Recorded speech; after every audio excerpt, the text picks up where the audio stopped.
Pastor Russ here with a spiritual thought for the day. Just like you, I'm deeply saddened by what's happening in our country today. It's disturbing to see innocent people hurt. We must always remember that two wrongs never make a right. But at the same time, I must also be honest and say I don't know what it's like to experience racial discrimination or poverty or to encounter injustice or suffer as an innocent victim of violence. But Jesus does. He lived his life as a Jew under Roman occupation.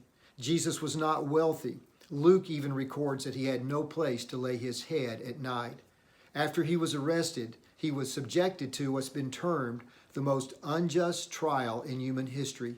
He suffered and died in innocence. He atoned for sins he did not commit to purchase our salvation. So Jesus has the unique authority to speak to this crisis in our day in a way in which I certainly don't have. There's one sentence that's often referred to as Jesus' foundational ethical principle. It's found in Matthew chapter 7, verse 12. It's a verse that most of you are well familiar with. Jesus simply said, "Whatever you wish others would do to you, do also to them."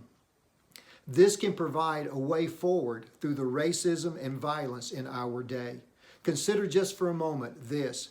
What if every person did to others what they would want to be done to them? Would racial prejudice even exist, or police brutality or violent responses? Would a single person ever be enslaved? And yet we are told that over 40 million in the world today are enslaved. Would one group ever oppress another? Would one person be left alone to face the fallen world in which we live in?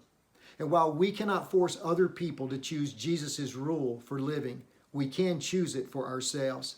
I can pray for God's help to love every person I meet just as I would want them to love me. I can also model Jesus' transformational love to every person I encounter. That's going to be my commitment for today. I hope that you would join me in making that same commitment.